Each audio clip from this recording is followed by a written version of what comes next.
Hi everyone, this is two-time World Poker Tour champion Jonathan Little, and I want to tell you about my training site, PokerCoaching.com. Poker coaching is the place to be if you want to increase your poker skills and learn to crush the games. It's the only place to quickly increase your win rate with active learning, so you can achieve your full poker potential without having to hire an expensive coach. Right now, podcast listeners can score a free membership by visiting PokerCoaching.com/cardplayer and get access to top training tools like our interactive hand quizzes, our 7, 14, and 30-day challenges, and a roster of elite coaches such as Matt Affleck, James Romero, Burt DraftGanger Stevens, Michael Acevedo, and dozens of others. Again, that's PokerCoaching.com/cardplayer to get your free membership right now. By now, you've heard about Global Poker, one of the fastest growing online card rooms available in the US and Canada today. So what's stopping you from trying it out? Global Poker is a safe and secure social poker site that uses their own patented sweepstakes model. Signing up is easy. You can use Google, Facebook, or just an email address. You can always play for free on Global Poker, but you can also buy gold coins for additional play, which will earn sweeps coins that can be redeemed for real cash to a bank account, Skrill account, or even as a gift card. Get a free 5,000 gold coins when you sign up right now at globalpoker.com. Poker Stories is an audio series that features casual interviews with some of the game's best players and personalities. Each episode highlights a well-known figure in the poker world and dives deep into their favorite tales, both on and off the field.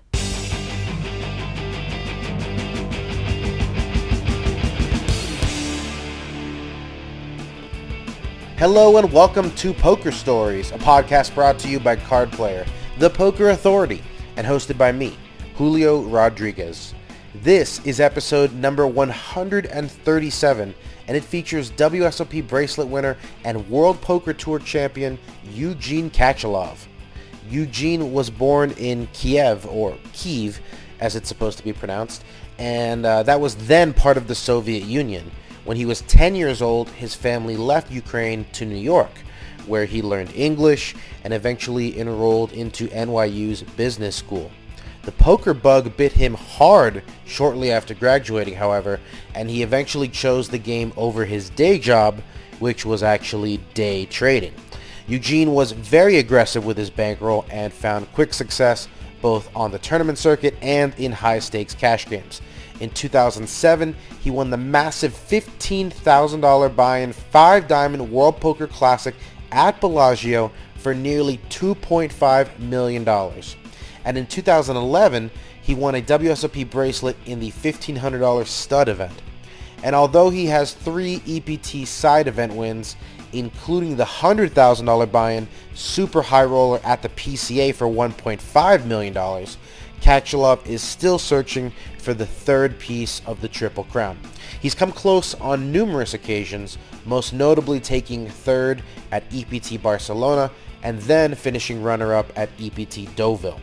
In recent years, Katchalov has played less poker as he's focused on Qlash. That's his esports business with fellow former PokerStars pro Luca Pagano. Earlier this year, Katchalov was forced to flee his hometown of Kiev, where he had been living for the last few years with his wife, because of the full-scale invasion by Vladimir Putin's Russian forces into Ukraine. And as you can imagine, that was a very nerve-wracking experience for him, which he talked about in this interview.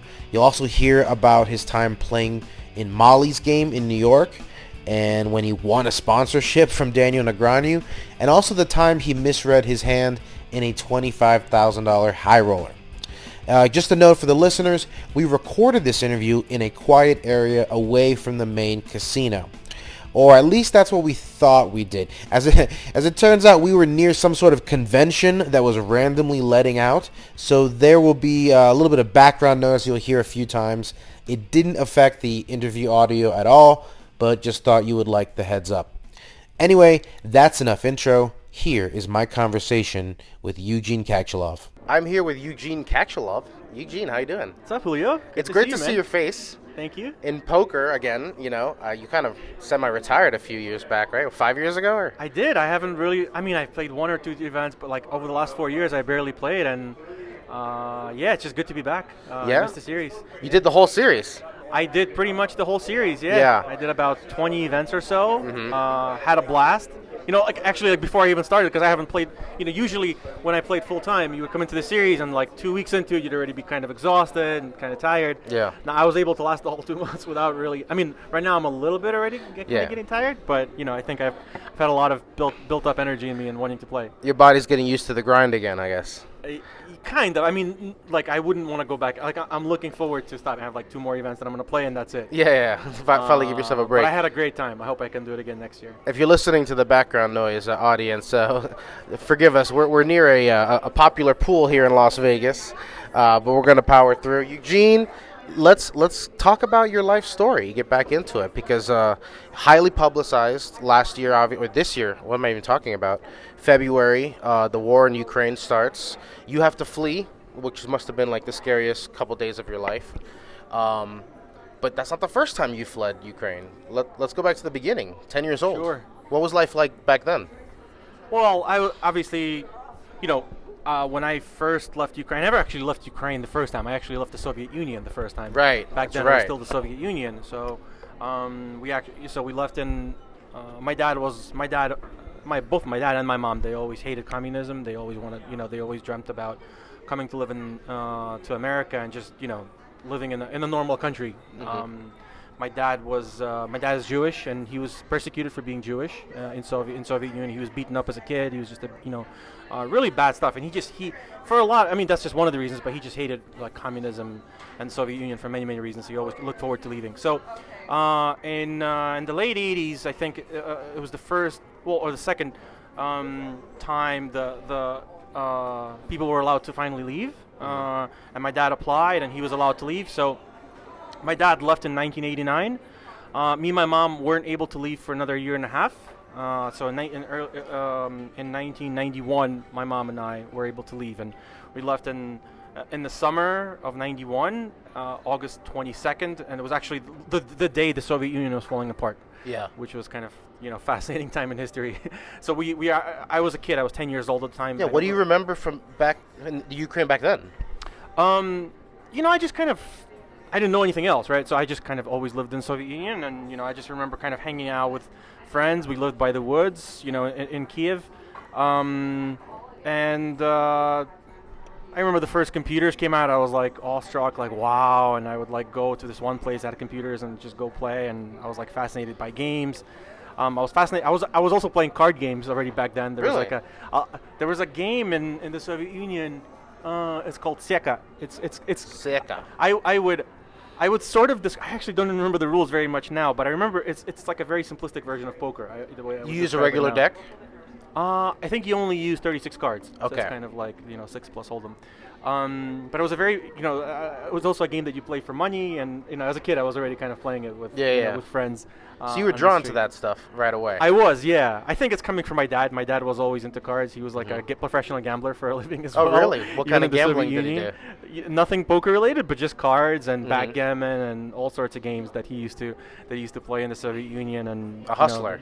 Kind of, yeah, exactly. So he was very proud when I went into poker and into cards. He definitely supported me there.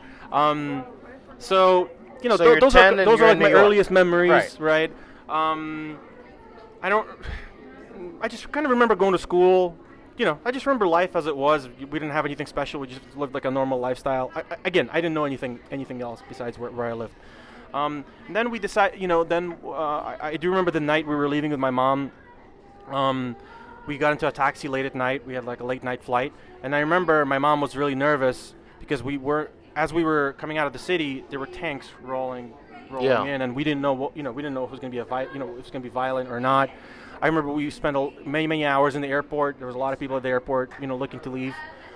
We finally got on the plane, and we even stayed in the plane for a few hours. Before we took off, we still didn't know whether we were going to be able to leave or not.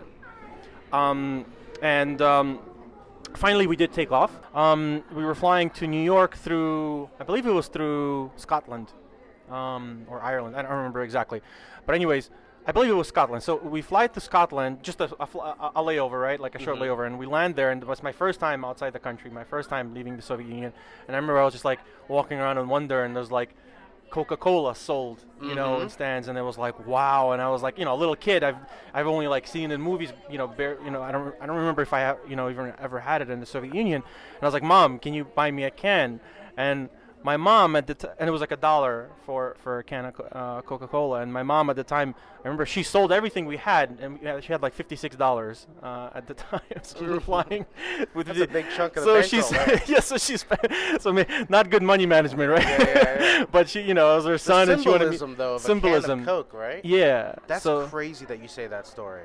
Yeah. Okay, so not about me, sorry guys, but my father came from Cuba at around age 6, and he was one of the last people to be allowed on the freedom flights out of Cuba. Really? And when they land the plane, short flight obviously, Cuba to Miami, he sees all of these men in military gear lining the plane with holding rifles, and his fear was, oh my God, they turned us around and sent us back to Cuba, because that was the fear. They might not get out in time. Of course. So the whole plane starts freaking out. We're back in Cuba. They turned us around, you know, whatever. And then my grandfather notices that one of the soldiers is drinking Coca-Cola. Wow. And so that's how he knows. No, we're in America. That's how you know.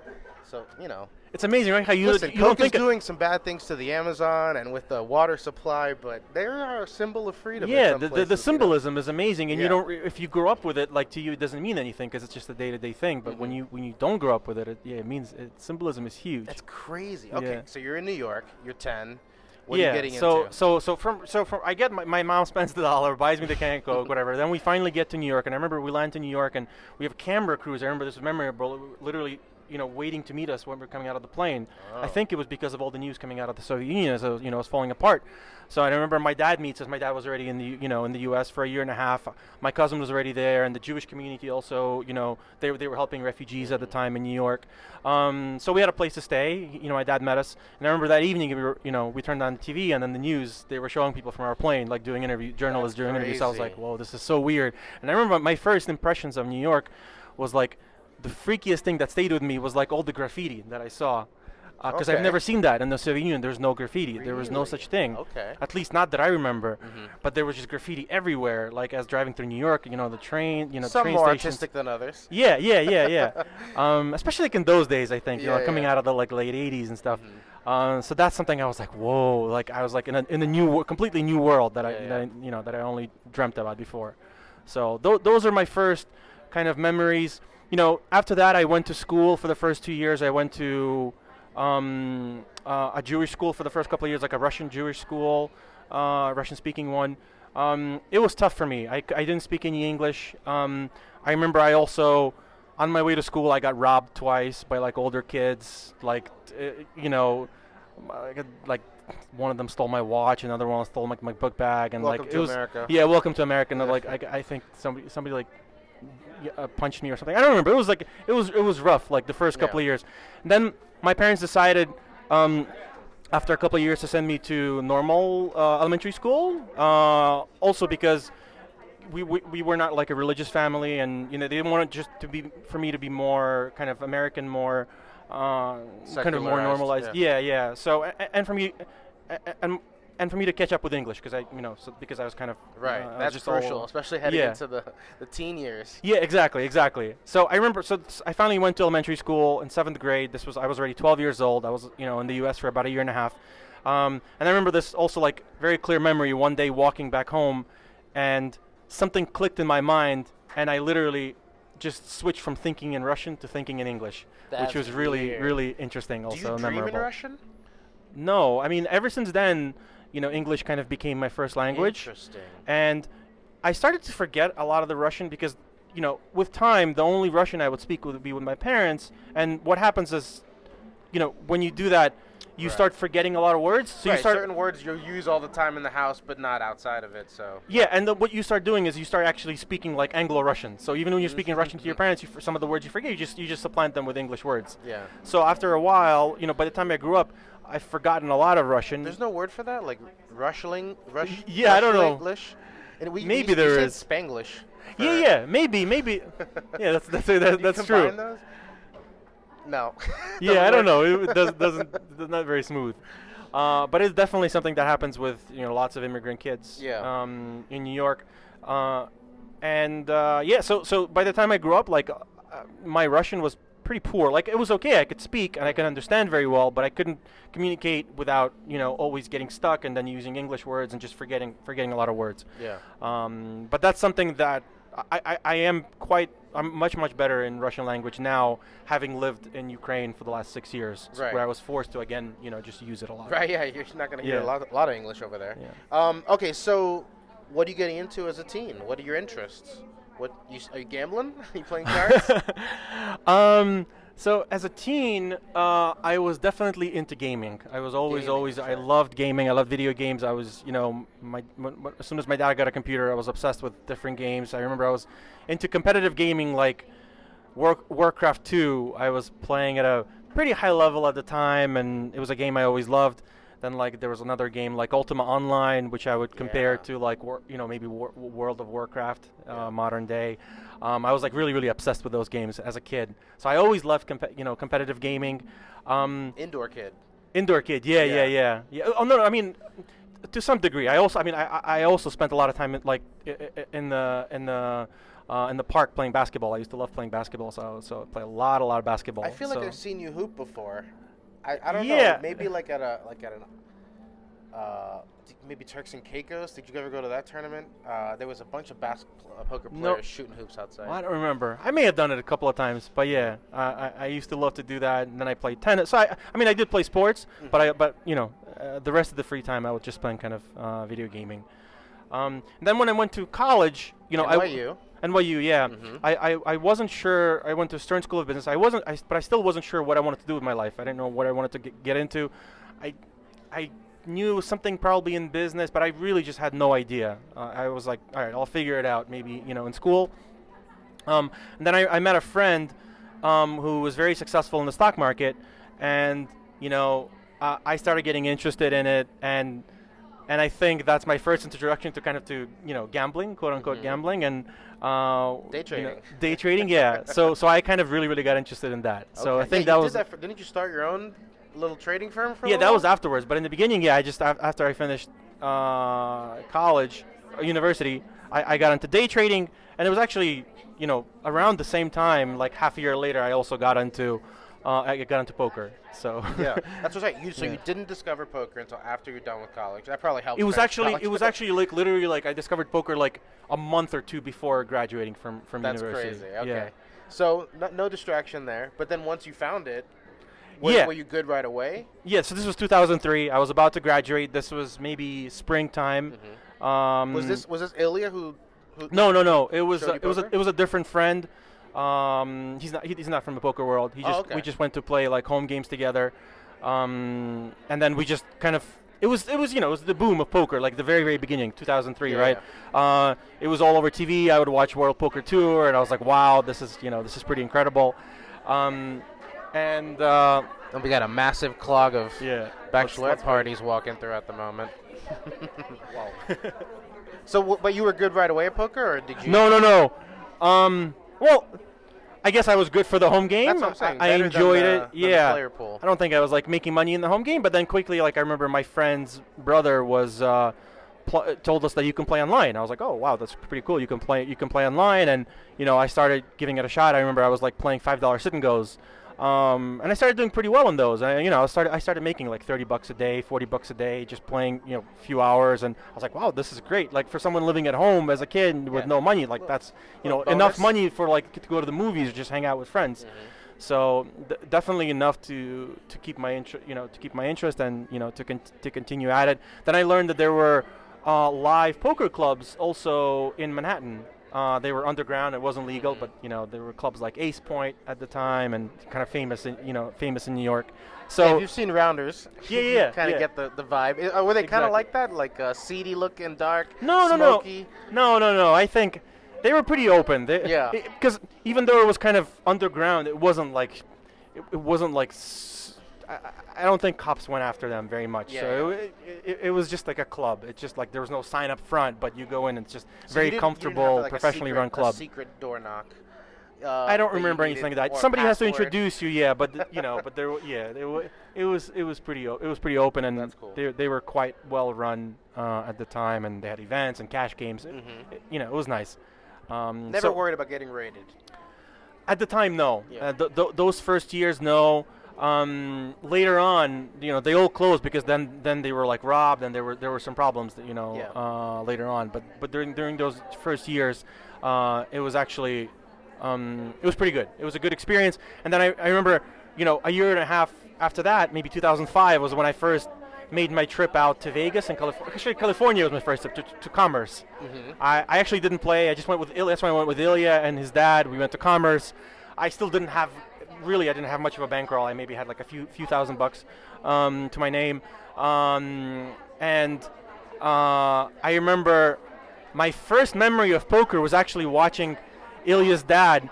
He never played any poker, but he was always a professional card player. He's like a savant in games. This is Vadim Trincher. Vadim Trincher, yeah. Is a WPT champion Exactly, as well. exactly. He hasn't played much in the recent years, but he was like he's very well known. Yeah, but he's very well known as just like as a really good card player. I remember in general. watching him, and he was like aggressive back when people weren't he aggressive. was he was like a version of Gus Hansen. The way he picks up games, right? Like he was really good.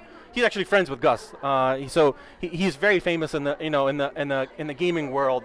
Coming from Ukraine and Soviet Union and Europe in general. So he sits down in the Commerce Casino. He sits down at the highest stakes game at the time, which was 10-20 pot limit hold'em. And I remember he sits down and like Antonio Sfandiari is there, Phil Locke is there. Like these are like the big names, at the time. And I'm just sitting behind them watching, and I'm like in awe, like I'm watching these guys who I've only seen on TV. And it's a really high stakes game. Yeah. They're all sitting with a bunch of money, like at the time, whatever, like maybe 10 grand or something in front of them.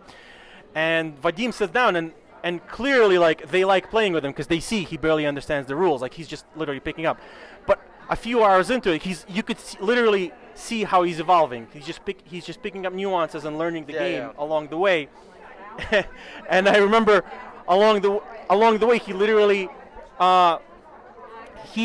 cleans out the table. He literally like cleans out Antonio, and Antonio was like in shock at the time. I remember, and I think Antonio loses maybe like 10 grand to him. And he says like that was like a third of his bankroll at the time that he loses, and a week later is the LAPC championship, the 10K buy-in. Right. And Antonio buys into that. Oh my And gosh. he goes on to win the event. I think Antonio might have told this story on the podcast without saying Vadim's name.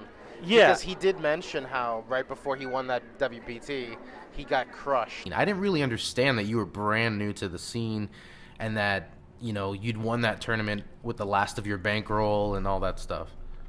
Yeah, well, it wasn't the last of it. It was almost the last of it. I remember the night before I lost half my bankroll in a cash game, and I went to bed quite tilted. At the time, it was a lot of money for me, and I woke up and ran good for 5 days and binked the Commerce. Yeah, so that was to Vadim. That's so crazy. we went to watch him at the final table, and then he goes on to win whatever it was, like $2 million. Yeah. And I think he even thanked Vadim. He's like, it's because of you. You Yeah. made me want to win You this lit thing. a fire under Yeah, me, you lit I a guess. fire under me. That's So- crazy. Well, there's a story you told back in the day of watching Nick Schulman win his WPT title. I know Nick's a good friend of yours. And Yeah. from New York as well. That was afterwards. Yeah, that was afterwards. But that was my first memory of Yeah. kind of poker. And after that, you were just like, I got to get in this world. Yeah, this was just kind of lighting a fire under me. Like, wow, this is great. Like, I'd love to play like that. So how was your progression up the stakes? I mean, did you just jump head first into the mid-high stakes? No, so that trip I didn't really play much in Commerce, or at least it wasn't very memorable for me. I may have played some small stakes there. Then the next trip I remember was going to Las Vegas, going to Bellagio, and I was playing mostly cash games there, and I remember I had like a couple of really good sessions at like the 2-5 game or whatever. I was up like maybe $5,000, which was huge for me. That's and big in 2-5. yeah. And then Ilya goes, there's an event, there's a series going on, like WPT series. He's like, there's a 3K side event about to start. Why don't you go play? I'll take half of you. So I was like, all right, I'm up. Let's risk it. Mm-hmm. And I buy into the 5K event, and I end up finishing 5th in it, and out of I don't know, maybe 400 or 500 people, whatever it was. I think that might have been my first cash, and it was for 45,000, if I'm not mistaken. This would have been 2005. Yeah. $41,400. Look at this. There's a zoo of bachelorette parties coming through here. Yeah, this was the 5-star World Poker Classic 5K, April 2005. Yeah, exactly. 41K. Yeah, so that 41K. kind of puts you on the map. Huh? So it puts me on the map, and I obviously half of that is mine, right? So I make over 20 grand. It's a huge boost to my bankroll. Yeah. And then he goes, why don't you go play in the main event too, which was the 15K buy-in. Mm-hmm. And I was like, that's crazy. And then he's like, just take a third of yourself. I'll take a third, and my dad will take the other third. So I was like, whatever, I'm up on the trip. I was always kind of definitely not risk averse. So I was like, all right, let's risk 5 grand. Let's get into it. Mm-hmm. And I actually ended up cashing that event as well. Finish 8th, right? No. I think I min cashed the 15K. There's an 8th here, April 2005, 5K. Oh, you're talking about the 15K. The 15K, yeah. I think I cashed maybe for 30 or something, or 20, whatever it was, 25. Right, 35th place for 27K. Yeah. And I remember that. I also remember because I played with Phil Hellmuth at the same table, and I was like, wow, this is really cool. Welcome to these poker. are all my heroes, at the time. So at that point, were you just done with trading and you're just all in on poker? No. I was definitely not. I was definitely focusing on both, progressing in both. I was working for one fund at the time, then I moved to a different fund, so I was kind of doing both at the same time, and doing well, I'd say, doing well in both. But that was my first really successful trip, and in poker gave me kind of the dream. I was like, wow, if I just made it a little bit further, I could make a really big boost. But even then, I came home with a $30,000 bankroll, which I basically became my whole role. So it was huge. So it was gave me all this confidence, and it was massive for me. So did you start traveling the circuit after that, or? I definitely started to travel more, and I didn't start traveling the circuit, but I kept playing online. I remember I started playing the Sunday events, and on it was Party Poker at the time, Ultimate Bet, and PokerStars was just getting started. So just kind of playing that, continuing to play in private clubs, and then traveling to Vegas at every opportunity, whenever I could. I really enjoyed playing at the Bellagio. Well, let's talk about and the cash Bellagio. games too. Yeah. The Bellagio is where you're. Holy moly. Hold on, I'm gonna wait for this avalanche of. I've never seen this. Holy moly! We just had a commentator walk by and say "Sea of Women." Yeah.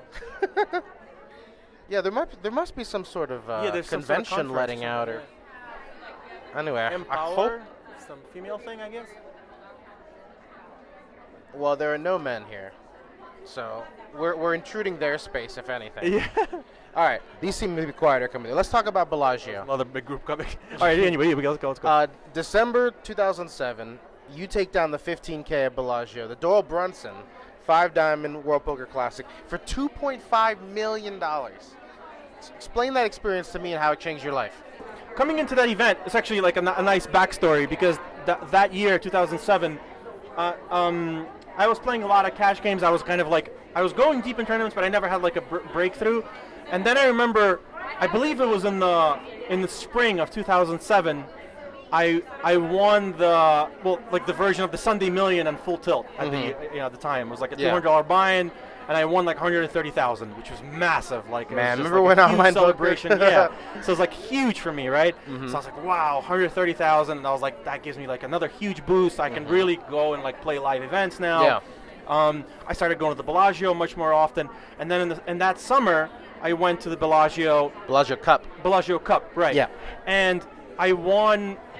I think I won. If I'm not mistaken, I think I won the 5K. It was a small 5K event, and I won another 100K. I don't know if you can check. 5K event, June 2007. You won it for $118,000. Exactly. Yeah. So that was another one, right? So that gives me another kind of boost, that I can do this, right? It gives me a lot of confidence that I can really perform in live events as well. and also like the high buy-ins, once. And then I come back that December, looking forward to play again at the Bellagio and, playing cash games, playing tournaments.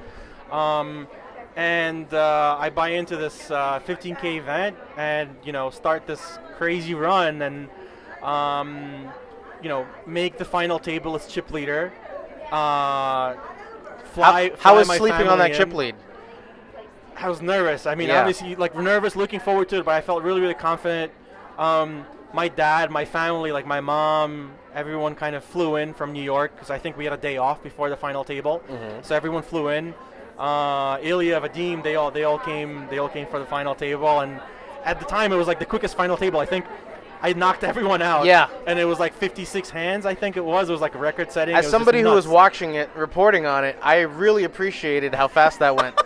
Yeah, good for you guys. Yeah, I always root for the chip leader in those. People are like, who are you rooting for? The chip leader. Yeah. Whoever's the chip leader right now, that's who I root for. Yeah.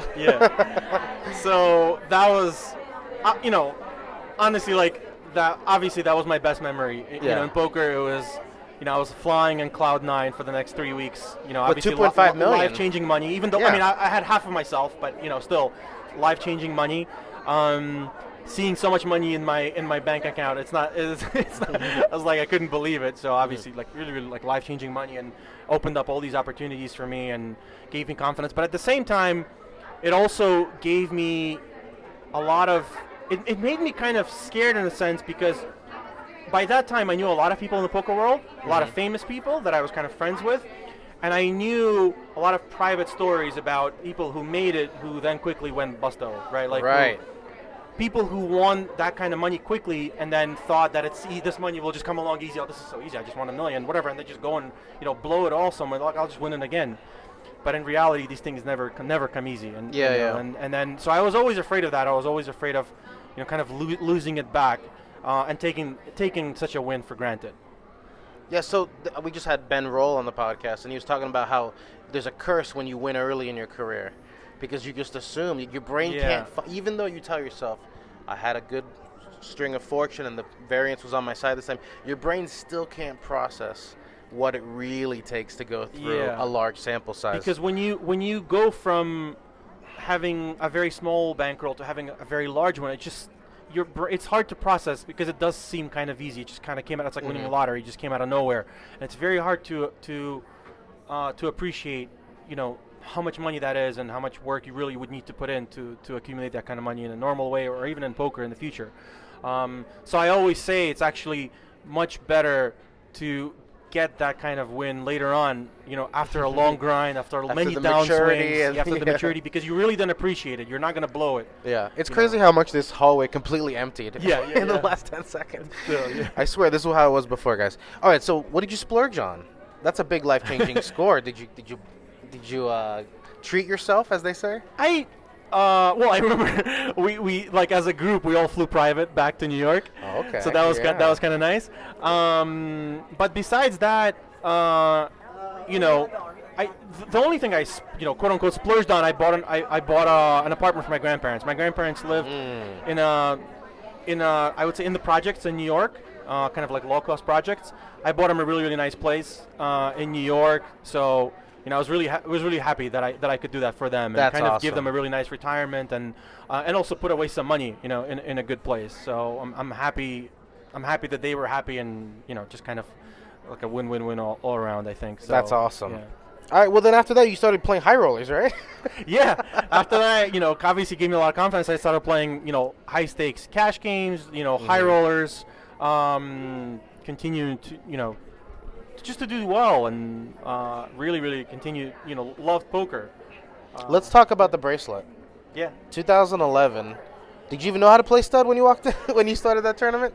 So you had been playing a lot of Hold'em mostly, right? No. So actually, because I was friends with Nick Schulman and later on I was friends with Daniel Negreanu and a bunch of people who played mixed games. I got into a lot of mixed. At first, I got into Omaha High-Low. I really enjoyed playing Omaha High-Low. Then I got into other mixed games, started playing them online, and then I started playing high-stakes mixed games, cash games. Yeah. I was playing in Bobby's room for a while. I was, started playing. Well, I was playing online. Then I started playing live, like the 3-600 games, also in Atlantic City, and then in Bellagio at the time. Right, So that big mix in Atlantic City ran for a long time, right? Yeah. I would play that. I didn't play that too often, but I went in there whenever I was in New York, and I did enjoy playing like the 4-800 in Bellagio, and then also higher stakes like at Aria later on. Do you have any cool Bobby's Room stories? Nothing particularly memorable. It was always like a blast playing with these guys. They're you know, there's a lot of characters, in the game. Everybody's like needling each other always. It's typically a good group of guys. Who gave you the most trouble during your time in Bobby's Room? Did you have like a nemesis in that room?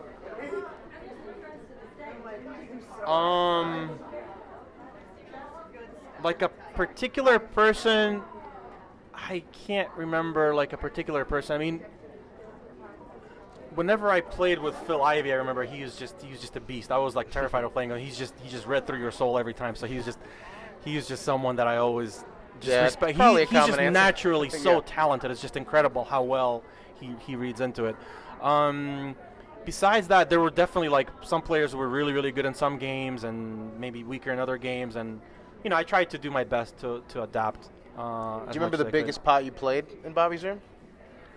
In Bobby's Room, no. I played some really big pots in private games. Let's hear high stakes, private games. We have a question here. The biggest pot you ever won or lost? Your choice, pain or pleasure. It was probably like one of these like. I played like in Molly's game. I played in a bunch of private games. I remember I lost. If I'm not mistaken, I once got it in with like aces versus king jack offsuit pre-flop for like 200,000 each, and I lost that pot. That was very very painful, especially because I didn't play that game very often. Toby Maguire? I barely got in. No. It was actually versus who it was. He passed away. Was it Alan Meltzer? Oh, okay. Remember that character? Yeah. He was a famous guy from the movie industry, but he passed away. He played in those games. It was versus him. Yeah. Who else did you play with in those games? I mean, that has been outed, and you could now confirm. I mean, I played with Phil Ivey. I mean, like I played with Toby, obviously. I played with like there were some famous like hedge fund guys. I don't know. I don't know who was out, so I don't prefer not to like out anyone else. But go watch Molly's game. Did meet a lot of people. Or read Houston's book if you want the details, guys. Houston Curtis was on this podcast as well, and he told some stories about people in that game for sure. Yeah, it was interesting times, but yeah. All right, so let's talk about the bracelet. What did it mean to you to win a bracelet? So that year, coming up into that year, for sure. I was starting to get into tournaments. Actually, what happened was to kind of leading up to that. Keep going. Yeah, sorry. Just double checking. Okay. So at the time, I think it was like 2010. Daniel Negreanu was like, "Why don't you try to get into PokerStars to try to become a pro?" And I was like, "All right, what would it take?" And he was like, "I'll talk to them and see." And then he spoke to them. He's like, "You gotta win something else big. You gotta win because you've been playing a lot of cash games. Try to win something big."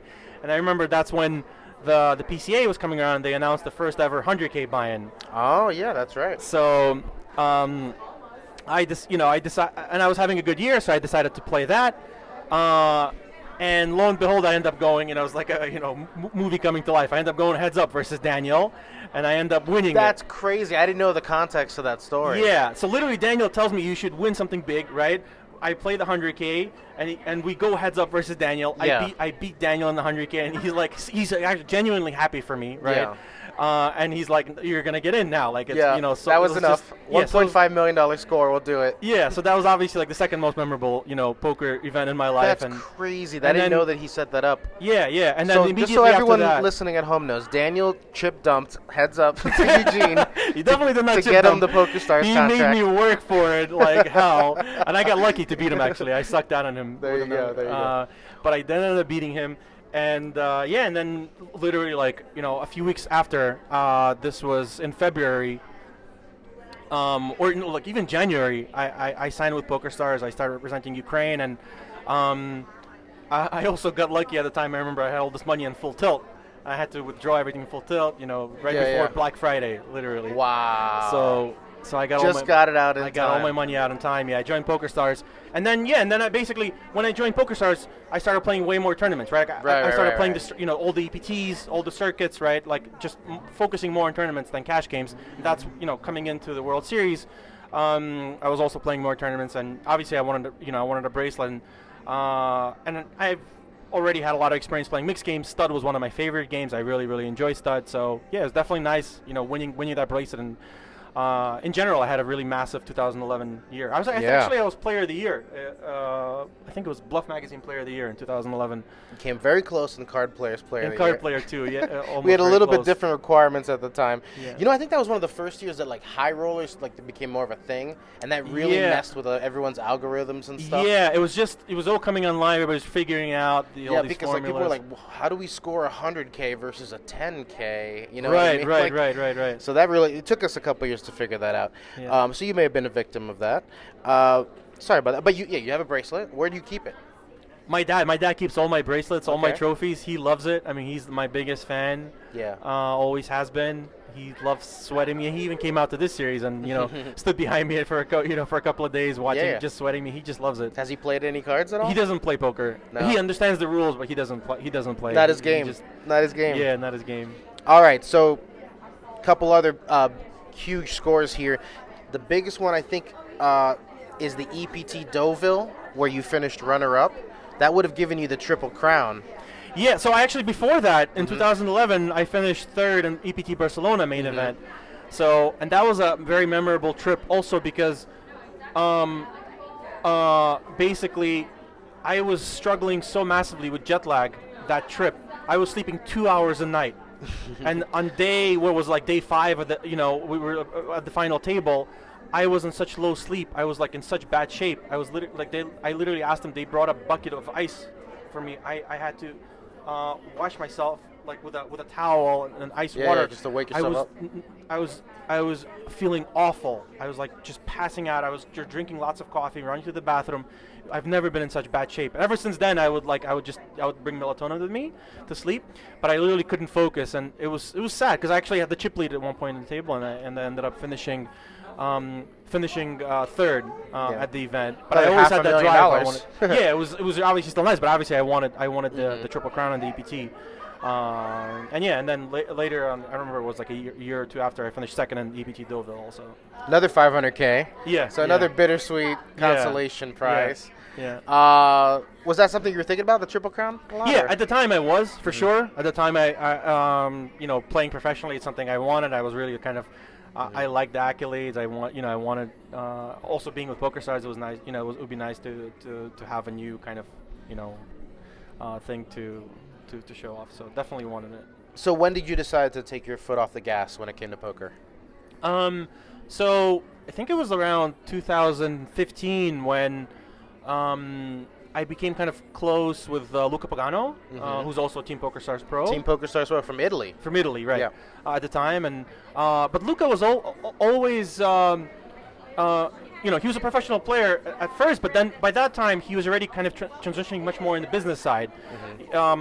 If anybody played poker in Europe at the time, especially in Italy, they would have known something called Pagano events. So Luca had an exclusive contract with PokerStars where he ran all of their live events in Italy under Pagano events. All EPT events in Italy were Pagano events, and that was organized by him. So he had like this, 12 years of experience running live events.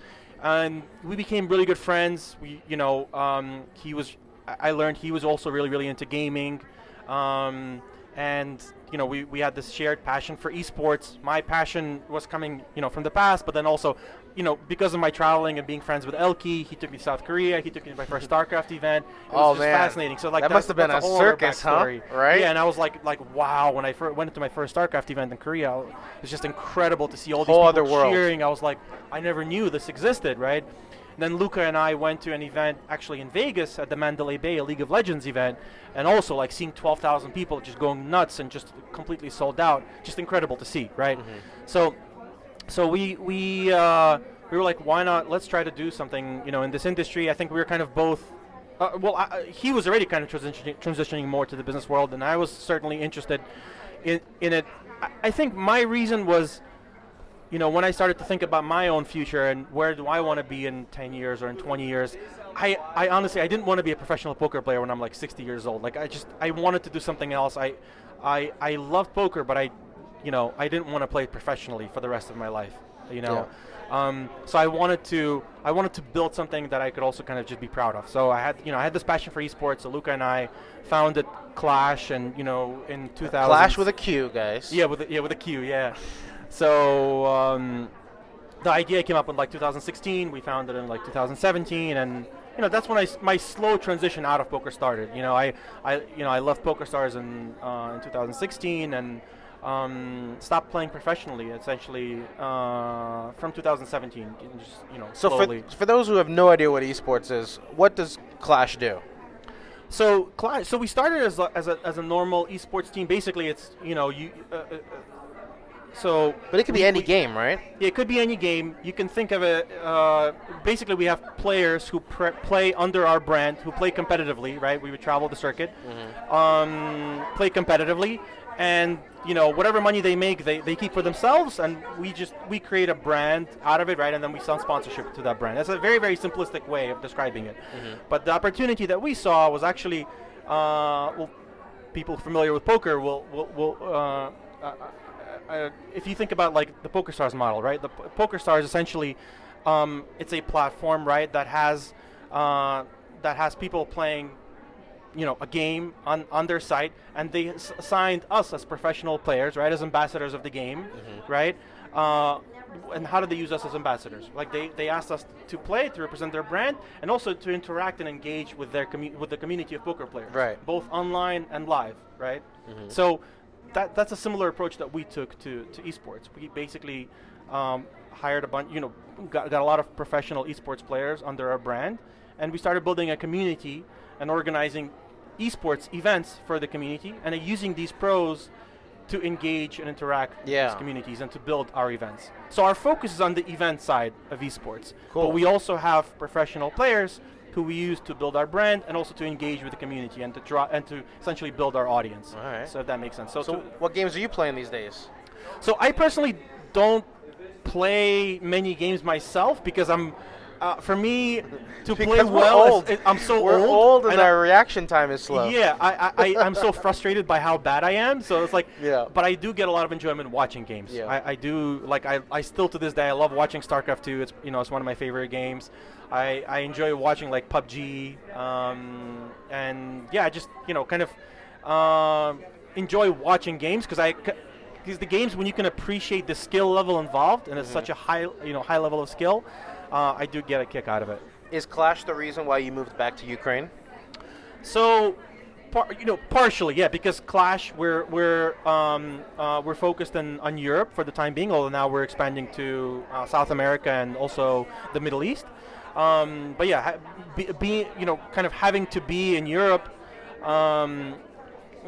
definitely a big reason, but also because I met with my wife, who's Ukrainian. She started her own business in Ukraine, so for a lot of reasons it just made sense for me to Ukraine. I also became, even though I didn't play poker full time, I became an ambassador for a local Ukrainian poker site called PokerMatch, who were the biggest online poker operator in Ukraine. I'm still an ambassador for them, kind of helping to promote the game because I know the game is growing very much so in Ukraine.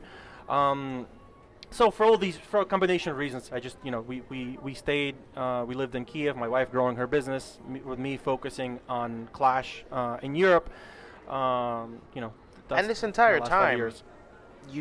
There's an escalation happening, right? You moved there knowing this was, I think it was 2014, right? When no, everything kicked off? Escalation, yeah, but no one expected, for there to be like a war. No, of course not. That wasn't even like on top of mind. You just of anyone. considered.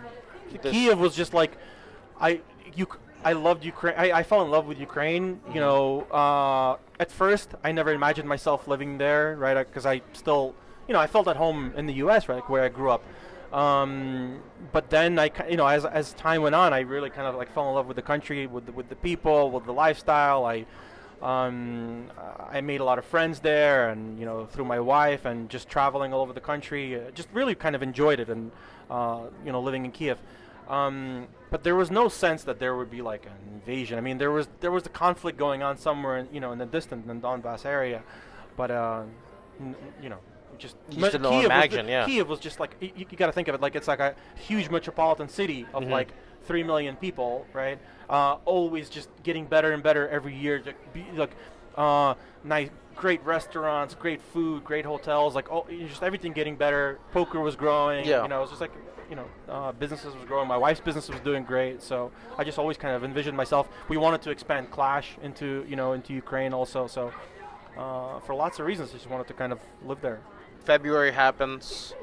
You get short notice, I guess, to get out. Yeah. So the first tension obviously was before February. I mean, the first real tension I think was towards the end of 2021 when there tension was starting to build up, when troops were being built up on the on the borders, and at the time the U.S. was warning that the invasion would happen, but at the time there was lots of mixed signals, right? Like I didn't know what to believe. There was lots of reasons not to just take what U.S. government is saying for granted, right? They were wrong about so many things, so you just didn't know what to believe, what to not to believe. So leading up into February, we obviously started making some precautions, like some preparations as to just in case. We still didn't believe the invasion would happen, but at the very least, we got all our paperwork just in one place.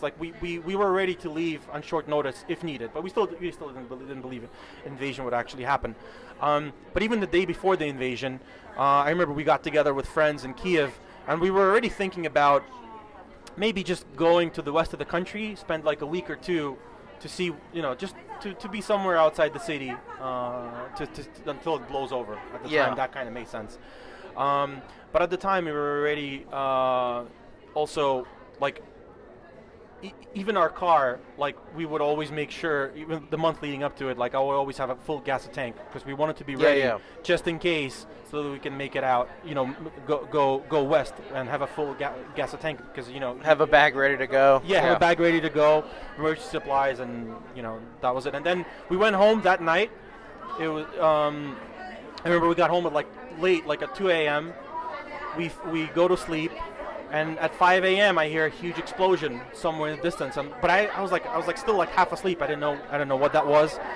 And I kind of fall back asleep. And then half an hour later, my wife's phone starts going off. And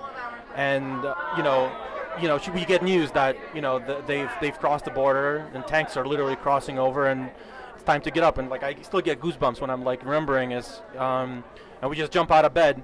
We call all our friends and. We already had a plan. We basically agreed to meet at our friend's parents' place, just outside of Kiev. It's maybe 20 miles outside of Kiev. We knew panic would start setting in. We didn't. At that point, no one knows what to expect. You don't know.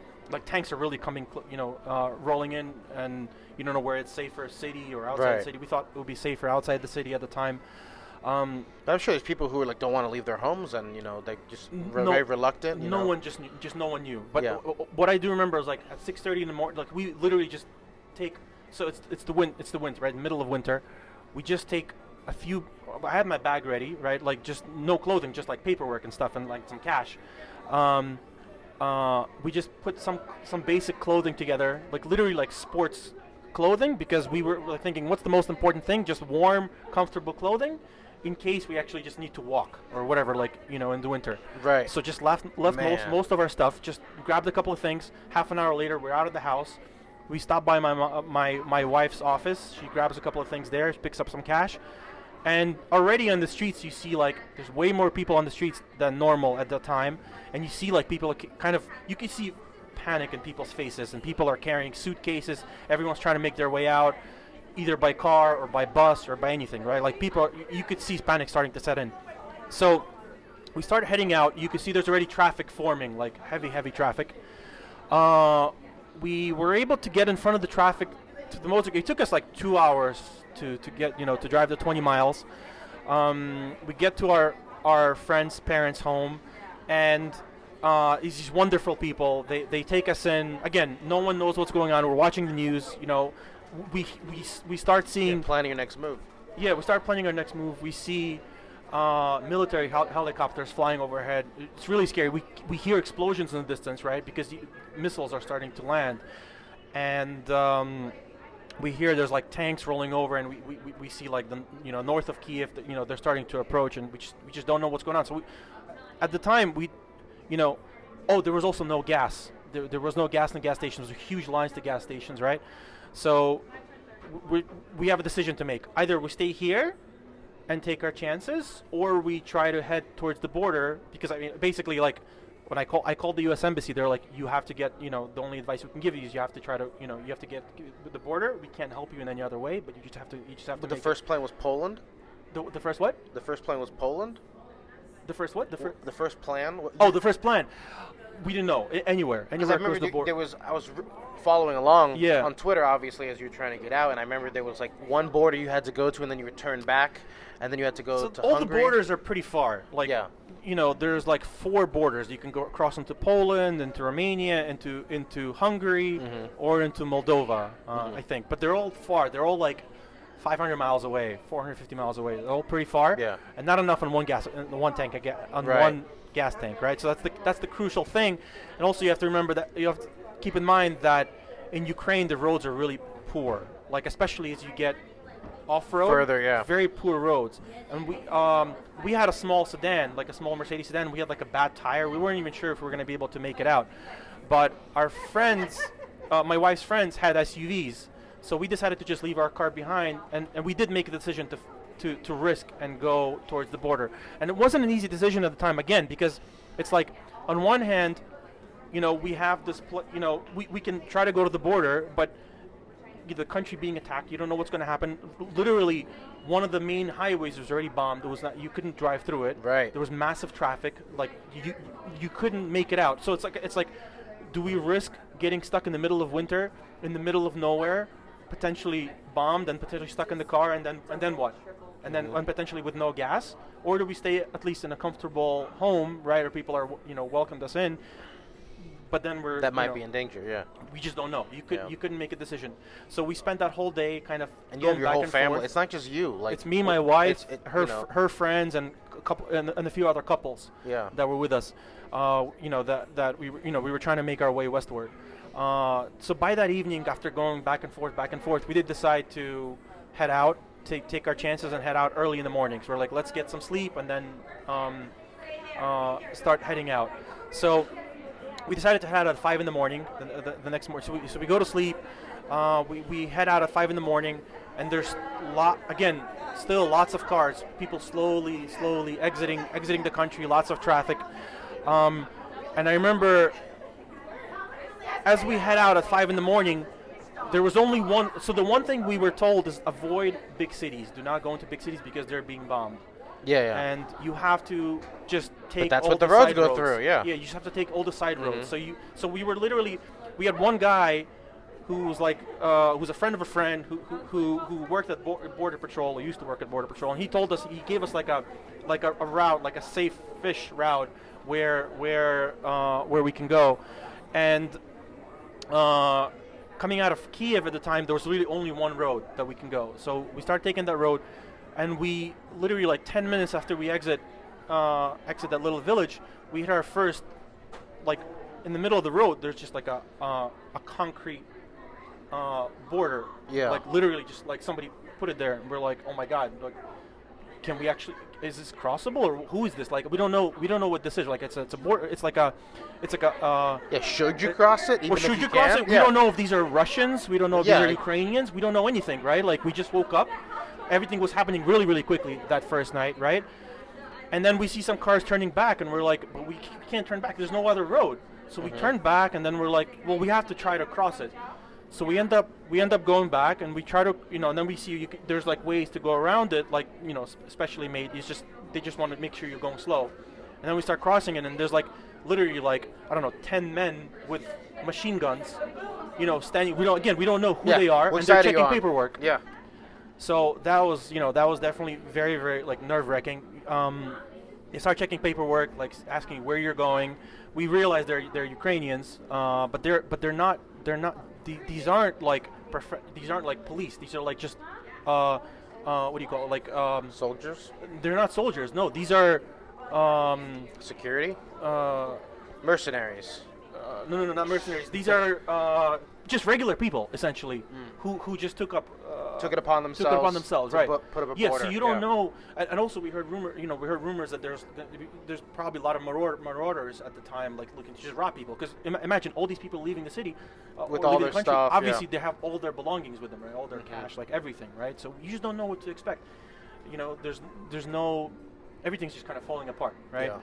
So thankfully, they check our paperwork. Thankfully, there were no issues. They kind of let us through. And and we just, we make our way. We couldn't go directly east. We had to first go south towards Odessa, for like halfway, and then through the side roads go that way. And I remember, like a few hours into it, again, there was no gas in the gas stations. We didn't know how far we were gonna get, but we heard rumors that there was gas as you get further west. And I remember driving towards Odessa, we saw a massive explosion go off, like in the distance, like really, like we were just like, oh my God, like, so, and then again, we saw like military helicopters and planes fly overhead. And then also 2 times we were past us, like in the opposite direction, especially early in the morning, we saw military convoys slowly driving with lights off, right? Because they have to, and we realized these are like real targets for bombings, and it was like, yeah, and you're right next to them, and we're literally like, we're just driving past them. They're driving really slowly. These huge convoys of tanks, of just like armored vehicles, and you could see they're just full of military men, right? Like, and it's just like, I still get goosebumps like thinking about it. I'm just looking at these people. I'm like, oh my God, these guys they're going to war. Like, it's scary. Like, they're literally going to war. They don't know what to expect. Like, it's just scary.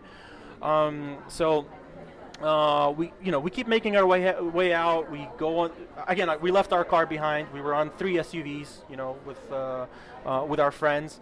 I was doing the driving, in one of the SUVs, and going through a lot of like dirt roads and just small roads, and just driving for hours. I remember at some point we also met a convoy of cars with huge signs on them. It was like with Austrian flags, okay. And I think it was the Austrian embassy people that were slowly making their way out of Kiev and trying to make their way out to the border as well. That's what I'm like. I would color an Austrian flag on my car. So I don't know at that point. I don't know if anything helps, right? I think but you're going through a lot of not border checkpoints, but just checkpoints. A lot of these like checkpoints that we have to go through. What was it? 9 million people that tried to escape?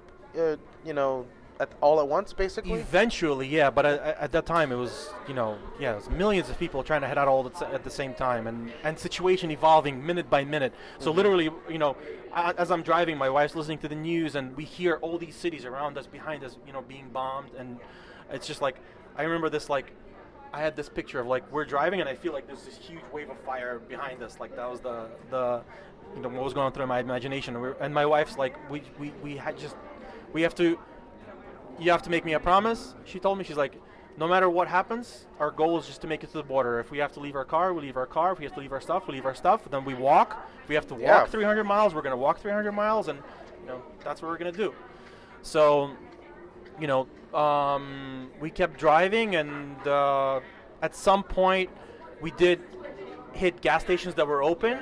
They limited the amount of gas you can get. It was like, I think you can only get like $20 of gas, but that was okay. Like at that point, we were just like stopping at every gas station, just filling up to the max. Yeah. Whenever we had the opportunity. So it took us maybe 22 hours, I think, to make it in the car. Oh. I didn't eat anything. Like, I wasn't even hungry. But I don't even like being on a 6-hour road trip, let alone a whole day flew for my life. The same thing for me, right? But it was so what I found fascinating at the time, and why I was like tweeting about it, because I was like, I think like people would want to, like, I know I would want to hear about this from someone, right? Sure. And I was like, it would be fascinating to share this experience, because the things that I was feeling in my body was like so new. It was like you had all this adrenaline. You like there was no hunger. There was no tiredness. It was just like focus, just pure focus, and just single-minded focus. Just getting. Just driving, and that's it. Like it was fascinating to observe, like how your body mechanism changes and adapts to the situation. kind of like in this emergency situation. So, another reason why I was kind of, tweeting about it.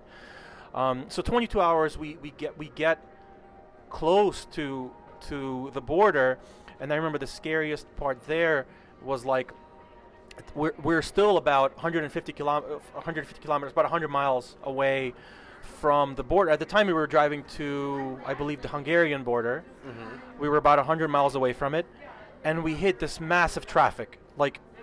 And we were used to getting traffic because, there were so many checkpoints set up, right? So we knew there was always traffic. But this one, we literally got stuck in place. We didn't move for 2 hours anywhere. Oh, it was my just God. And it was already middle of the night, right? We've been driving the whole day. Yeah. It's already like 10 at night, 11 at night.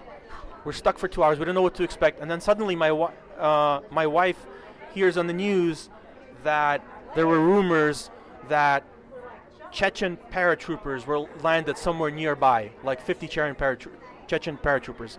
Now, people in the U.S., they may not know, but Chechen soldiers, they're, basically Chechens are like led by this like warlord, Ramzan Kadyrov, and they're famous for being really brutal, like really, really brutal. They like just raping, killing civilians, like nothing matters. So obviously, like my wife started like to kind of like get really, really nervous because we don't know, like they're somewhere nearby. We're stuck in traffic. Right. We can't move forward, backwards. There's nowhere to move, right? We're just stuck, and we're like in the middle of a road in the middle of the forest. We don't know what's going on. So I think another hour passes, and then I realize I look at Google Maps, like, as navigation's on. We see we're 100 miles away, but then I look and and I realize that even though we're 100 miles to the Hungarian border, it was literally like 100 meters to the Polish forest. It's not a border. It was just a forest. So like if you wanted to, you can just cross into the forest. And I was like, oh, even though it's not an official border, but I was like, being so close to Poland, being so close to NATO territory, there's no chance that, there's very little chance that they're going to try and bomb anywhere near forest, NATO territory. Like, so, and we were kind of so close to it. So that kind of gave us some peace. And at some point we did cross, that checkpoint. It was a very, very long one. And we ended up changing our mind. First we went to Hungarian border, then we went to a different border, and then we ended up going back to the Hungarian border, and it was a huge line there, and we ended up spending the night in our car in the middle of the highway, and then we woke up in the morning and we were able to cross over through the border. And our first experience the next morning kind of was at the gas station in Hungary right after the border. And we walk inside just to get something to drink and to get gas. And I remember my wife just kind of, she just leaned against the candy stand and just started crying. It was like, because finally we were so like we can literally just like breathe out, right? Yeah. And the then relief, right? And then the fascinating thing is like, literally like we get into the car, and the very next thought is like, now we're safe. How do we help others? Now now it's like your whole focus changes to to helping everyone else, and because people had nowhere to go. That you guys paid in advance your wife's workers' salaries for her shop? My wife did. Yeah. She paid. She gave everyone like 2 months cash in advance, because again we didn't know what to expect, and she knew like they needed money. So yeah, she definitely did well by them. And now you're in Hungary, and the relief hits, but also the grief over what you lost, right? So you don't know, are you ever going back? You know what I mean? Like that's got to be like that is the worst. Terrifying. I would say for us, the worst part of this was the unknown. Was just not knowing what to do, what to plan. Is this thing going to be over in a week, in a month, in a year? Yeah. Are you going to have a home to come back to? I mean, where are you going to stay? Where are you going to live? So those first 10 days, I rented an Airbnb in Budapest, and we literally and then so many people started reaching out to me on Twitter, like just hundreds of people. It's just incredible, like people offering their homes, to stay for free. And at the same time, lots of people are reaching out to my wife, like lots of refugees asking for help, because at the time there was no government support set up. There were people that had nowhere to stay. Yeah. There were hundreds of thousands of people leaving, nowhere to stay. So we just spent those 10 days just connecting people who were offering homes through me with people who need refugees, mostly just women with kids. who needed a place to stay. Yeah. And lots of people from the poker community helped out, and just amazing. I remember I have an Excel sheet of where I collected. There were 60. It was people from 16 different countries that offered their homes for free to refugees. So it's just incredible to see that kind of level of support. And then, I think a week into our stay in Budapest, I remember Elke reached out and he told me Leon Cukernik was decided to rent like 4 different hotels in Mariinsky Lázny in Czechia. It's near Rozvadov, where his casino is, and offer house up to 500 refugees. That's crazy. Just crazy. And basically he said they can come, they can stay here. I'm gonna have hotels for them, provide breakfast, lunch, dinner for them, medical insurance, and a job if they want, everything. This is Leon, who owns the King's Casino in Rozvadov. Yeah, exactly. Where the World Series of Poker Europe is held. And so at the time, it was. I didn't need the help personally. I also didn't want to take up room for refugees because I can afford a place on my own. But we had a lot of people who were with us, like my wife's friends and like our parents and elderly people. So Leon was like, bring them here, let them stay there. So we brought them all there, and I rented an Airbnb nearby, also in Mariinsky Lázny, and that's kind of where we've been ever since, kind of staying all together. Still there in Still there, yeah. So to this day, so we're going to be there for another. Budapest? No, in Mariinsky Lázny. I thought I read that you had gone to Budapest for a little bit. So the first 10 days in Budapest, and then we went to Mariinsky Lázny in Czechia for the next 3-4 months. So that what's we the spent plan there. now? So now the plan is we're actually. So Elke lives in Prague, right? Elke has a really cool place, really nice penthouse in Prague, and he has to move with Jenny to Korea for GG Poker, and they want to keep their place. So I'm actually going to sublease their place. And I think we're going to just, live in Prague for maybe the next 6 months at least, and then we'll see. Yeah. Also right now, because we have to stay close. We want to stay in Europe, as I said, for me, for business reasons, but also my wife for business reasons. She needs to stay close to Kiev because my wife reopened her business. She wants to stay close to Ukraine. I mean, we still kind of hope we can go back to Ukraine at some point. And now they've actually launched direct trains from Prague to Ukraine to Kiev. Yes, I think we'll stay in Prague. Go back and So a lot of people actually went back. Okay. So a place like Kiev is actually relatively safe. I mean, besides some of the missiles sometimes landing, but realistically speaking, it's you're generally pretty safe now in Kiev.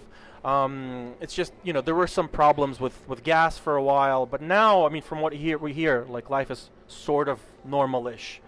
But again, the situation is still kind of unstable. Obviously, I'm an ignorant American, so the news is only giving me a fraction of reality, I'm sure. But it seems to me that the only end game here is for Putin to somehow die in office, or for his people to get so fed up with these sanctions and the quality of life that he's inevitably pushed out of office.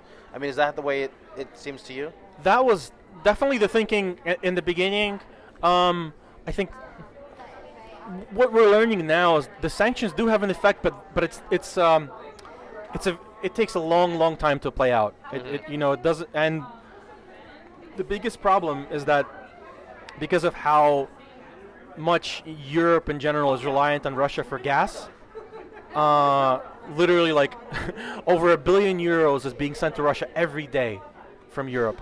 So, just imagine that how much money that is, over €1 billion, and that's obviously funding the war to a great degree. Now, the sanctions do have an effect because Russia, at some point, is going to run out of ways to spend that money because they literally just can't rebuild all the military equipment that they're losing, and they can't purchase it also legally, only through the black market.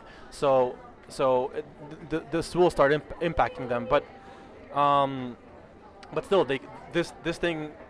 The only known thing now is that this war is going to last a long time. Yeah. Because the two sides are nowhere close to making a deal. I mean, the only way this war ends is with some kind of a deal, right? And they're nowhere close because Ukraine at this point is very confident that they can win.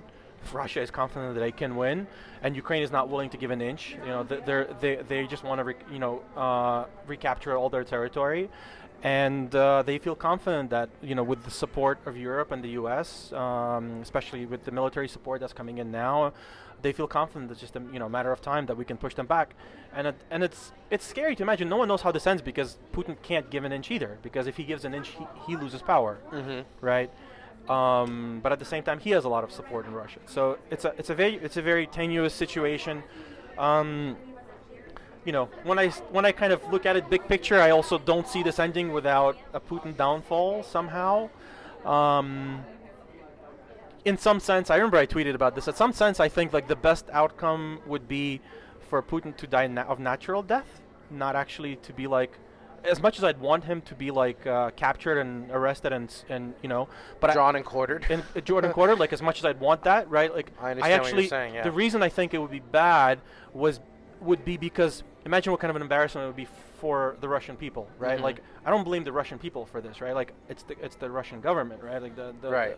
But if he somehow has a heart attack, it's like if you exactly like then they can just quietly back up. Yeah, it's like okay, he died, whatever. Now politics changed. That's fine. But if you embarrass the leader of a country, especially a popular leader, like it makes me even think to like World War I and II, right? Like remember when Germany was embarrassed after losing World War I? That's when Hitler came to power, right? Because on this embarrassment wave and like a need to kind of to show power again, I think we should avoid that. Like I think it would be as much as I'd want that personally, as much as Ukraine would want that personally to punish Putin. I think on a grand scale, like on a macro scale, I think it'd be better for just him to like just pass away fall peacefully down your somehow, stairs, or secretly somehow, pass away. Yeah, quote unquote. Maybe, but maybe there's an angry butler in his house. Yeah. But but for the public to assume that he passed away peacefully, I think that would be the best outcome. But this thing is not going to end anytime soon. I have to make a sharp turn on this one. Let's do it. Yeah. And we're going to do some rapid fire questions to close it out. I know it's a big shift in tone, but we'll try to get it done. Let's do it. All right. Best shot you ever took in your career? Best shot? Yeah. Wait, but in like a risky buy-in maybe, or oh, did you ever put too much on the table? Oh yeah, way too often. Probably in the 100K that I won. Okay. So because I took like half of myself at the time, which was way too much than I should have, but it worked out. But then I kept doing that, so that didn't work out later on so much. But there you go. What about the biggest punt of your career? This lady is racing in the hallway. the biggest punt of my career. Yeah, was there like a particular spot where you went, "Oh, I wish I could have that one back"? Like in poker, or yeah. I remember like the biggest mistake I ever did was I was playing in a 25K high roller in Bahamas, and I misread my hand, or I misread or something, and I folded the best hand in like a massive pot. It was just really, really dumb. And I showed one card too. And the funny thing was one card would have won, but because I folded the other card, I couldn't win the pot with just one card. It was just like this whole brain fart of a mistake where I had like a full house, but I thought I was up against something better, and it was a complete brain fart. Was the guy who won the pot like? It was Dario Minieri who beat me in the pot. Okay. Did he try to give you? No, he was just shocked too, because I showed one card that beat him, but I couldn't win the pot because I folded the other card. It was just like a complete brain fart. Like just, I deserved it, but it was a very memorable mistake. That's funny. Okay, artistically, what are your talents? You play any instruments? Can you draw? Poetry? Artistically. What's your most artistic talent? I do like being creative, like in business with my company. I like being creative, coming up with new things, coming up with new ideas, coming up with I don't know, kind of new things that don't really exist, and trying to bring them into reality. Out of the box thinking when it comes to I enjoyed that. It was also in poker. Like I always liked out of the box thinking. There you go. Best swap or piece you've ever had of anybody? Anybody ever come through big for you? I don't think so. I didn't swap that much with people though, so maybe that's why. You mentioned Molly's game, obviously. Weirdest place you ever played poker for money? Weirdest poker? Obviously, you had a lot of these private games. Yeah. I don't know if I've played in any weird places. I've played like in billionaires' homes. Okay. That's very cool. What was the nicest home you played in? The nicest home was like in. I prefer not to say the name, but like it was like in New York. It was like a 4-story penthouse, like facing Central Park. It was like a $70 million, penthouse. Not a penthouse, but like a building and a house. A-Rod. You can say A-Rod. No, it wasn't A-Rod. I'll say I can say that. It's not A-Rod, but it's a billionaire. All right. What was your worst job before poker? My very, very first job actually was the very first time I was helping a plumber. I was helping a plumber's assistant? Not like a plumber. We were like, what were we doing? I must have been like 15 or 16 years old, and me and a friend of mine were helping a plumber like dig a hole outside or something like that. Yeah. Well, that's pretty bad manual labor to start off your working career. What was your largest non-poker wager? You ever make a big sports bet or prop bet? So the funny thing is with sports bets, I made maybe 8 sports bets in my life, and I lost all of them. All of them? And I think that's the best thing that could have happened to me because I was like, this is not for me. 0 for 8. Yeah, I'm like 0 for 8. So I was like, that's actually good. I shouldn't do this. That's hard to do. Most of these are 50-50s, Yeah. And also kind of, and then maybe in gambling, that's what also caused me to stop gambling. I remember early in my career, at some point I lost like 15,000 playing craps, and I was like, why do I would rather throw this money into a fire. Like I would get more pleasure than playing craps, and I never gambled again. Like that was it. That's good. That's a good lesson. 15K is it's an expensive. It's not pain, that but expensive. It's annoying. It's like it's still a lot of money. A leak, it would have been much more. Yeah, exactly, and it's just so useless. Like I could find way better ways to spend that money. If you could download one skill instantly, like the Matrix, what would you pick? Well, that's a good question. One skill instantly.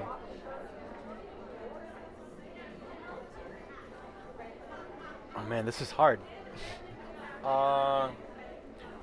This is not knowledge. This is a skill, I guess it right? would be knowledge. Something that would take a while to learn on your own. You could just have it like that. Like you could have Michael Jordan's entire basketball. Maybe like if you wanted it.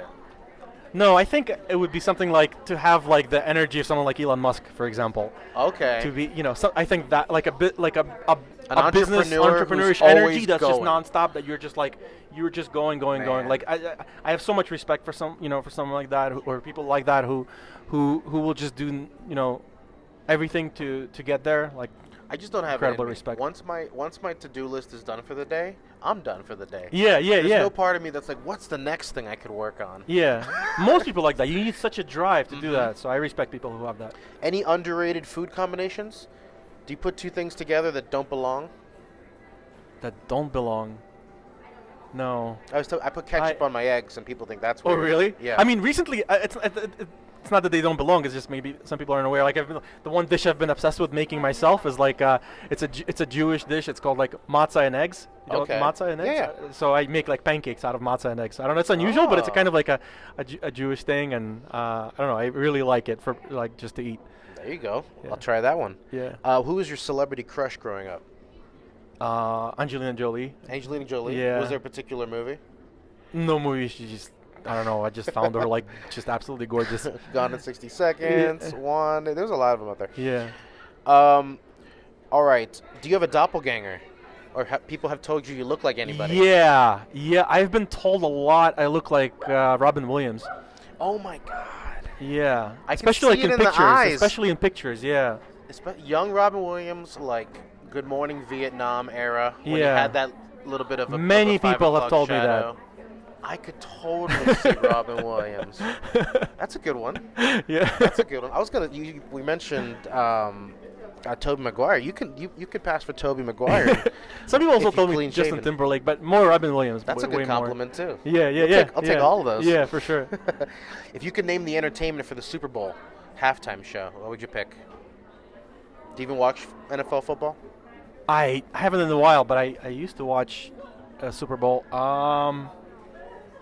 Do you have a favorite band or musical act? Yeah, I don't know. Probably not the best question for me. I don't know. I'll skip that one. What is your most prized possession? My most prized possession. I don't know. I try not to, honestly, like, as I've gotten older and I feel like I've gotten wiser, I try not to attribute any value to kind of possessions. I attribute much more value to kind of relationships, like way more, and experiences. So I'm just grateful for the relationships that I have with my wife, with my family, grateful to my parents, the amazing relationship I have with them. Like, especially thankful considering I know how many people have problems with, with their families and stuff. So I think I'm just kind of mostly grateful for that. What's the next big thing on your bucket list that you're going to cross off?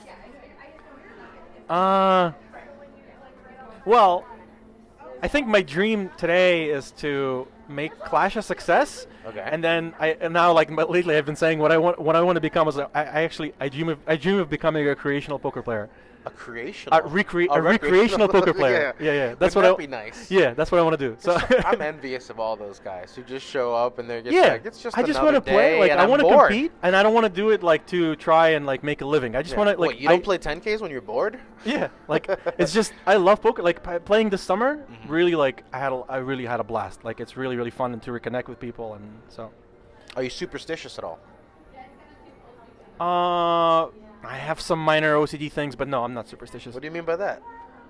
Turn the doorknob 3 times before you walk into a room? Yeah, stuff like that. Not that specifically, but like, in the past, I'm not so much anymore. I used to be like I used to have a little OCD, like not stepping on lines or like not going around the tree from with a friend, but like weird, But not weird luck stuff. related. Not like if you do No, this, no. It's just stuff from the past. But I try not to think about that stuff anymore. What about phobias? Any crazy phobias? No, I don't think so. Okay. So I don't think so. If I had a snake right here, you'd be fine with it? No, I don't think anything strange like that. You can't scare Eugene, guys. That's the challenge. If you're listening out there, he can't be scared. Yeah. Longest session? Longest session for me was, I think it was like 38 hours. Okay, that's a big cash one. game, yeah, long one. Where was this? This was, I think it was at the Aria. It was one of the mixed games at the Aria. Wow. Yeah. It was long. No it was breaks. Tough. Dinner at the table. Yeah. I mean, just bathroom breaks and that's it. And then slept for like 14 hours. And how did the session end up? Were you up, down? I don't remember, to be honest. I don't remember. It was just a Sometimes very long you session. chase It a was a good game. loss, It was a good game. yeah. I don't remember if I was up. I probably was up. I don't know. I don't There's remember. one spot at the table who you can't quit. It's probably just a really good game, that I just didn't want to quit. Do you like telling people that you play poker? Or was it I used to. Now less so. I don't want to like go into it too much. Like, just depends. Like, do I want to talk about it or not? Because then people start asking a bunch of questions, and it's like depending who it is. Like, if someone doesn't know anything, or someone knows something, it's like depending on my mood, how much I want to go into. If someone comes up to me and is like, "You look like that poker player, Eugene Katchalov," you're not gonna lie to them. No. I'm not. But if the Uber driver says, "What do?" you're gonna be like, esports. Yeah. I usually do that. Yeah. Exactly. I got you. Do you use movie quotes on a regular basis when talking to people? No. Biggest pet peeve at the table?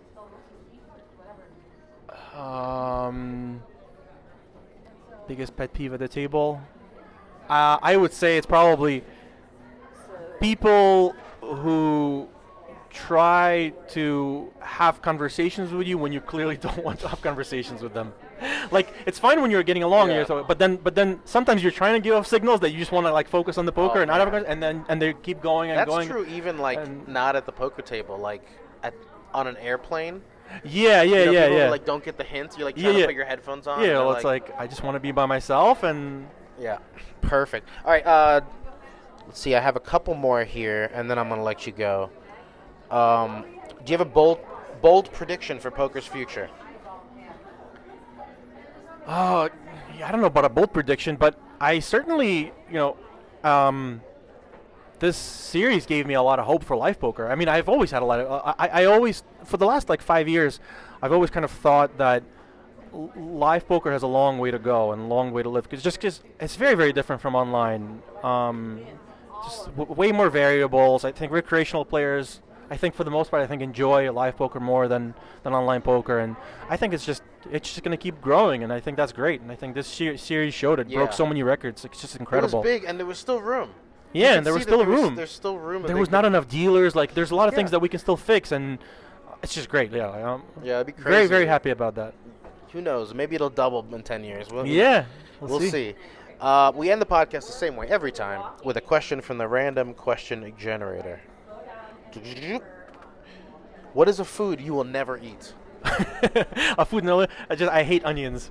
Really? Yeah, That's the simple. only I thought you were thing. And I'm also allergic to raw shellfish, so that's the stuff. I've had some bad Okay. experiences with that. Well, so- yeah, there's a food you can't eat. Yeah, I can't eat, but Yeah, yeah. something I don't like is just onions. That's Onions. it. So Everything like, else doesn't I matter like. how they're prepared. Diced. Yeah, I just don't like them Fried. It's just all my life. Onion yeah. ring. Yeah. Can't have them anyway. Yeah. Red onion. Yeah. No. Hate them. Not even like in some pico de gallo. Hate them. Yeah. Always ask to remove them, otherwise I can't eat. I think I found Eugene's phobia. Yeah. Maybe. Yeah. He's scared of the onions. My parents always told me it would be when you grow up you'll start liking them, but never did. Yeah, there you go. Eugene, thank you so much for the podcast and sharing this experience of watching a bunch of people walk through a hallway. That was Thanks, great. Julio. Thank Yeah, it was really fun for me. That's it. That is the show. Thank you once again to Eugene.